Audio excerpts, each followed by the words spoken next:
Vacancy के इस series में आज हम लोग बात करेंगे एम्स मंगलगिरी आंध्र प्रदेश के वैकेंसी के बारे में। वहाँ पे कुछ पोस्टों पे वैकेंसी निकली है। एडवर्टाइजमेंट नंबर जिसका इतना है और डेट ऑफ पब्लिकेशन 8/10/2024 है। इसमें पोस्ट को ग्रुप ए, ग्रुप बी और ग्रुप सी में बांटा गया, जो डायरेक्ट रिक्रूटमेंट बेसिस पे है, मतलब ये परमानेंट वैकेंसी है। इसमें मेडिकल ऑफिसर आयुष का पोस्ट 2 है, मेडिकल फिजिसिस्ट का 1 है, न्यूक्लियर फिजिसिस्ट न्यूक्लियर मेडिसिन का 1 पोस्ट है, क्लिनिकल साइकोलॉजिस्ट का 1 पोस्ट है, प्रोग्रामर का 1 पोस्ट है, स्टोर कीपर 1 पोस्ट है। उसके बाद जूनियर इंजीनियर का 1 पोस्ट है, मेडिकल सोशल सर्विस ऑफिसर का 2 पोस्ट है, परफ्यूजन टेक्नीशियन का 1 पोस्ट है, असिस्टेंट डाइटिशियन का 2 पोस्ट है, लेबोरेटरी टेक्नीशियन का 16 पोस्ट है, जिसमें से ओटी टेक्नीशियन का 5 पोस्ट है, एम्ब्रायोलॉजिस्ट का 1 पोस्ट है। इसी तरह आप लोग देखते जाइए। लैब अटेंडेंट का 1 पोस्ट है, हॉस्पिटल नर्सिंग ग्रेड 3 नर्सिंग अर्दली का 40 पोस्ट है। उसके बाद इम्पोर्टेंट इंस्ट्रक्शन देखेंगे इसका कि इसका ऑनलाइन करने का जो लिंक है वो यहाँ प्रोवाइड किया गया है इसके, और इसका एडवर्टाइजमेंट डेट 8/10/2024 है और डेट ऑफ ओपनिंग ऑनलाइन करने का स्टार्ट डेट जो है 8/10/2024 है। इससे +21 डे तक अप्लाई होगा, मीन्स 29 अक्टूबर 2024 तक ये फॉर्म अप्लाई होगा। तो आप लोग लास्ट डेट का इंतज़ार ना करके इस फॉर्म को भर दें। यहाँ पे एक इम्पोर्टेंट नोटिस है कि ग्रुप ए जो पोस्ट है उनको हार्ड कॉपी सेंड करना है, अदरवाइज़ और किन्हीं पोस्ट के लिए ये नहीं सेंड करना है हार्ड कॉपी। उसके बाद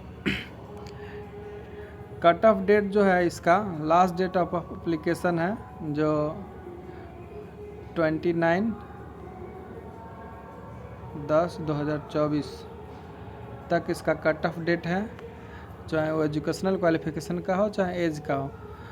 अब इसका एलिजिबिलिटी क्राइटेरिया अगर हम देखते हैं तो आयुष के लिए ये एलिजिबिलिटी क्राइटेरिया है, मेडिकल फिजिसिस्ट या रेडिएशन थेरेपी या ऑन्कोलॉजी के लिए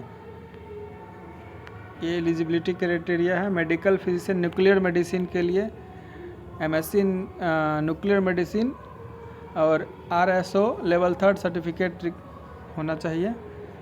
उसके बाद क्लिनिकल साइकोलॉजिस्ट का MA MSc in psychology, MPhil in clinical psychology के साथ होना चाहिए। उसके बाद प्रोग्रामर का है BA BTech इन कंप्यूटर साइंस, कंप्यूटर इंजीनियर और पोस्ट ग्रेजुएट इन साइंस और मैथमेटिक्स और post graduate in computer application. Store keeper का ये है। इसके बाद जूनियर इंजीनियर का, लाइब्रेरी एंड इंफॉर्मेशन असिस्टेंट का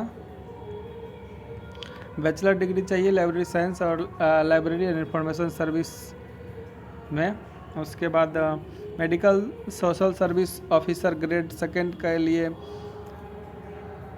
ये क्वालिफिकेशन। परफ्यूजन के लिए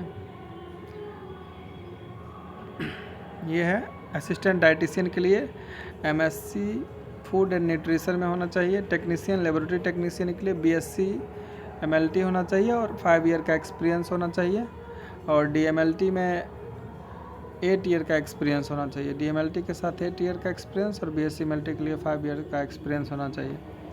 OT टेक्नीशियन में सेम थिंग है, 5 ईयर एक्सपीरियंस BSc वालों के और 10+2 वालों के लिए 8 ईयर का एक्सपीरियंस। एम्ब्रायोलॉजिस्ट का क्वालिफिकेशन यहाँ पे है। ये धीरे आप अपने पोस्ट के अकॉर्डिंग एजुकेशनल क्वालिफिकेशन देख लीजिए। उसके बाद हम लोग नीचे आते हैं। इसका जो इम्पोर्टेंट नोटिस है जिसमें से है कि ये फॉर्म जो है ऑनलाइन मोड से भरा जाएगा, जिसका वेबसाइट ये है। करेक्शन सारा डिटेल्स आप लोग अच्छे से भरें, जिसके कारण इसमें करेक्शन का कोई चांस ना हो। इस फॉर्म को अप्लाई करने से पहले valid email ID, photo, scan signature, birth certificate, all necessary educational qualification certificate और कास्ट सर्टिफिकेट, PW सर्टिफिकेट और any other details as per advertisement. अगर कोई और भी डॉक्यूमेंट लगता है तो आप लोग वो सब पहले रेडी करके एप्लीकेशन अप्लाई करें। उसके बाद है एग्ज़ामिनेशन सिटी के बारे में देखेंगे। कुछ एग्ज़ामिनेशन जो CBT होगा, इसका CBT का एग्ज़ामिनेशन सिटीज़ है, यहाँ पे मेंशन है। उसके बाद एक बार एग्ज़ामिनेशन सिटी सेलेक्ट करने सबमिट करने के बाद वो चेंज नहीं होगा फर्दर आगे। मोड ऑफ सिलेक्शन देखेंगे कि इसमें सिलेक्शन किस बेसिस पे होगा। तो ग्रुप A पोस्ट में जो भी पोस्ट हैं वो इंटरव्यू बेसिस पे होगा और ग्रुप B और C में CBT बेसिस पे होगा। CBT में जितना नंबर आएगा उससे मेरिट बनेगा। उसका एज रिलैक्सेशन का देखेंगे तो 3 ईयर OBC के लिए, SC/ST के लिए 5 ईयर, विकलांग पर्सन के लिए 10 साल और एम्प्लॉयड पर्सन के लिए 5 ईयर्स का रिलैक्सेशन है। उसके बाद अगर ग्रुप A के पोस्ट के लिए कोई अप्लाई करते हैं तो उनको इस एड्रेस पे एप्लीकेशन को हार्ड कॉपी को सेंड करना है विदिन 10 डे, 10 दिन के अंदर। उसके बाद है एप्लीकेशन फीस। इस फॉर्म के लिए जनरल, OBC और EWS के लिए 1500 लगेगा और SC/ST एक्स सर्विसमैन के लिए 1000 लगेगा। अगर कोई पर्सन एक से ज़्यादा फॉर्म अप्लाई करते हैं, पोस्ट पे अप्लाई करना चाहते हैं तो सेपरेट पेमेंट उनको करना होगा अलग अलग।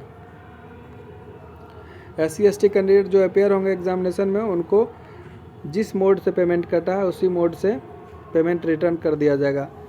पहले से कोई एम्प्लॉयड पर्सन है तो उनको NOC सर्टिफिकेट दिखाना होगा DV के समय पे। उसके बाद अदर कंडीशन में देखेंगे, यहाँ पे एक प्रोबेशन पीरियड करके है कि 2 साल आपका वर्क देखने के बाद उसको एक्सटेंड किया भी जा सकता है। 2 साल पहले आपको प्रोबेशन पीरियड में देखा जाएगा आपके वर्क को, उसके बाद आपके वर्क को एक्सटेंड कर दिया जाएगा।